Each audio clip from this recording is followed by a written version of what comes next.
نماز ہر پرہیزگار کے لیے باعث تقرب ہیں، اور حج ہر ضعیف و ناتواں کا جہاد ہیں۔ ہر چیز کی زکوٰۃ ہوتی ہے، اور بدن کی زکوٰۃ روزہ ہے، اور دعوت کا جہاد شوہر سے حسن معاشرت ہے۔ صدقہ کے ذریعے روزی طلب کرو،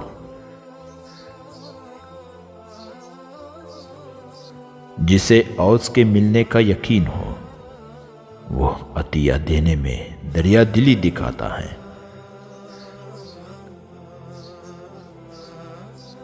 جتنا خرچ ہو اتنی ہی امداد ملتی ہے۔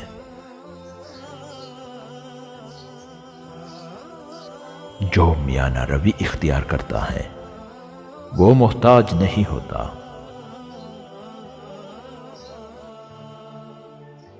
متعلقین کی کمی دو قسموں میں سے ایک قسم کی آسودگی ہے۔ غم آدھا بڑھاپا ہے۔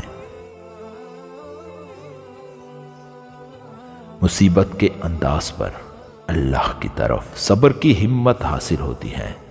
جو شخص مصیبت کے وقت ران پر ہاتھ مارے اس کا عمل اکارت ہو جاتا ہے۔ بہت سے روزے دار ایسے ہیں جنہیں روزے کا ثمر بھوک پیاس کے علاوہ کچھ نہیں ملتا، اور بہت سے عابد شب زندہ دار ایسے ہیں جنہیں عبادت کے نتیجے میں جاگنے، زحمت اٹھانے کے سوا کچھ حاصل نہیں ہوتا۔ زہریک و دانا لوگوں کا سونا اور روزہ نہ رکھنا بھی قابل ستائش ہوتا ہے۔ صدقہ سے اپنے ایمان کی نگہداشت کرو، اور دعا سے مصیبت و ابتلا کے لہروں کو دور کرو۔ انسان اپنی زبان کے نیچے چھپا ہوا ہوتا ہے۔ جو شخص قدر و منزلت کو نہیں پہچانتا وہ ہلاک ہو جاتا ہے۔ ہر شخص کا ایک انجام ہے، اب خواہ وہ شیرین ہو یا تلخ۔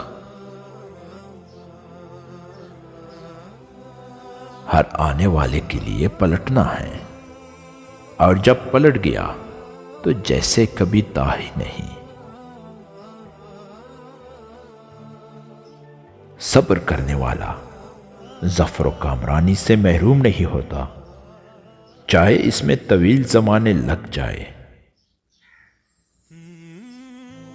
کسی جماعت کے فعل پر رضامند ہونے والا ایسا ہے جیسے اس کے کام میں شریک ہو، اور غلط کام میں شریک ہونے والے پر دو گناہ ہیں، ایک اس پر عمل کرنے کا اور ایک اس پر رضامند ہونے کا۔